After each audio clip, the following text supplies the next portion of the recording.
Oisín, we have you here, a singer-songwriter. Yeah. When did you first hear about these two guys?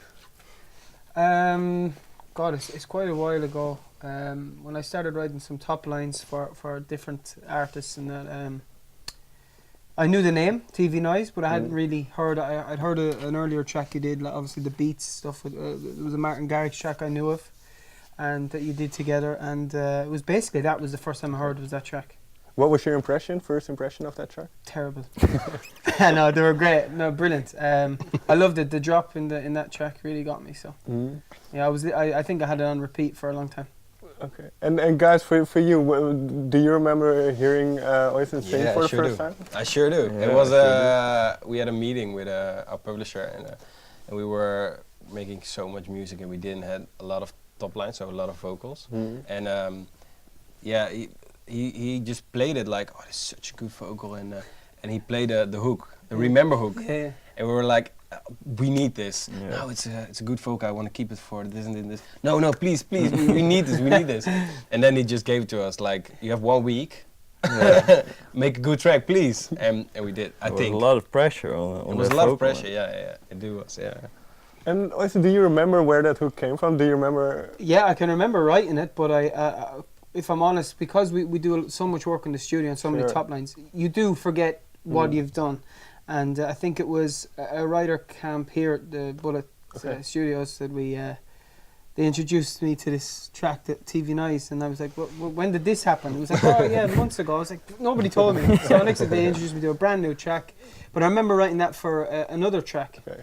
And it didn't quite work out. Luckily enough, it didn't work out because it was completely different to what it is now. Yeah. And guys, when you were looking for a top line, what are you looking for? Do you look for certain lyrics? Do you look for certain feel? No. Lyric-wise, I'm not listening at all. Okay. He's more like the lyric guy. Yeah. But for me, it's really melody. It's something that just catches you, stands out, and like if you have a special voice or a voice that just tells a story, just listening to the voice, it's perfect for me. It's just a feeling. Yeah, that's exactly what happened with you. Yeah, exactly. It was just his voice was so insane, and that hook was taking us right away. Yeah. So you had a week to come up with something. I think even less. I think even less. Yeah. So what was that week like? Hectic. The night we came back from the meeting, we just worked on it, and it sucked so bad. It was such a bad like a demo. deep I played house it. kind of. Played it. Played it today. It was not good at all. And then it was like Saturday, because I think on Friday we got the top line, and Saturday I was in my bedroom. I just woke up, just grabbed my laptop, and cool idea. So then I put it down and sent it over to you, or even I played it to you in the studio, and it was such a simple idea, but it was just it was working. It was the bassline thing. And the guitar part. Yeah, the guitar part as well. Yeah. It was just with synthesizer. But there was a weird vocal chop on the bass thing. But that's it. So it was quite quick actually. Yeah. But then you have a track done, and then you have to think about playing live. So what is that process like? Because obviously you've played DJ sets before, but now you're incorporating real instruments. So how did that thought process go? Well, the thought process started like 3 years, 4 years ago or something. But 1.5 weeks ago, we heard we had to play at Acton. And we thought, fuck it, let's do it. Let's do it. If we want to do it, equipment, we do it now. fly over Oisín and just do it. Yeah, we played some instruments, so we knew that, and we knew how Ableton, which is just software, we knew how it worked. So we just went with it, just like, let's go. But while you're producing the track, do you keep the live show in mind? Do you think about how it will? Well, now we do. Okay. Now we do. Yeah. But then no, not at all. But now it's just more like an exchange, like, oh, live we could do this and this and this with this synth, which is so dope, and then we just make music. So it's a little bit of a change, but it's great. It's really great. And you mentioned that almost 3 years ago you already were in the process of thinking about using real instruments. So how come it took a while? Money. Okay. Well, it was never the opportunity, I think. No, we didn't have the opportunity to do it because we were making like really hard house stuff, and then you coming there and with drums, and that's kind of awkward. Don't fit at all. But yeah, we now just released 3 tracks or something, and they done really well. All of them got 2 million streams or something. So we thought this was the right moment to perform them and give them that extra thing with that live performance. And you haven't performed live yet No. in this setup. But so what are your expectations, and then Oisín for you as well, because well, you're here in the Netherlands to sing, so. Well, my expectations are, no, I mean, look, these guys are really great musicians anyway, so, you know, there's no worries. My expectation is just to really have a good time and give a great performance, and the rest will follow. You know? Yeah. He's one of the best singers we ever met. Yeah, but it's true. Seriously. It's so natural. No, seriously. No, but for the real. camera's on and No. it's off. So. I just said it.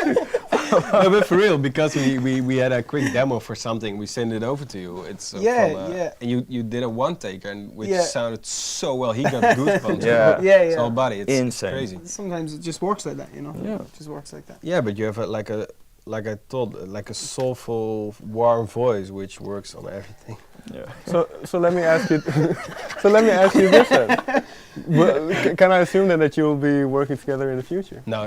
Yeah, It plays well. Once that camera goes off, it's like, get this guy out of here. Well, the funny thing is we're working on a track which we're gonna perform as well tomorrow. Okay. And there we were in the car, and he was just singing some top lines on a beat I made. Yeah. And I think we're gonna record it this Friday. No, yeah, I hope so. Yeah. Yeah, we should. Yeah, we're definitely gonna work together again. Yeah.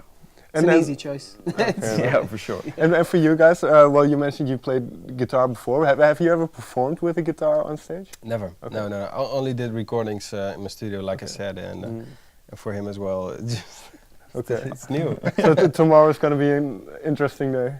Yeah. So now that you are on this direction, and you mentioned that now you're making music that you like. Where do you see it going from here? Are you thinking about incorporating even more instruments and? Yeah. From here on, we just want to make music. Actually the goal is for us is just a show where it's only our tracks, and we're playing everything live, and we just invite singer-songwriters and people are on the track and have a big show that's only our music. Yeah. And well, that's the goal for now. So. Okay. We need to make a lot more tracks. So a busy couple of weeks ahead. Yeah. One final question, more about the culture of EDM, and because EDM in the last maybe 5-10 years has grown really exponentially. So, what is your opinion of now that there are so many producers and musicians out there? How do you kind of separate yourself from the rest that is there? Well, it's quite simple. No, it's quite simple because we told it to each other as well. Just be yourself. Okay. And that's just keep close to your own. Yeah, people heart. get that. I think if you're making music that they get it. Comes from here. It sounds a bit cheesy or something, but if it comes from your heart or something, it gets you more than it's just a record you put out. I think. Have you had reactions to remember like this, maybe one that stuck with you?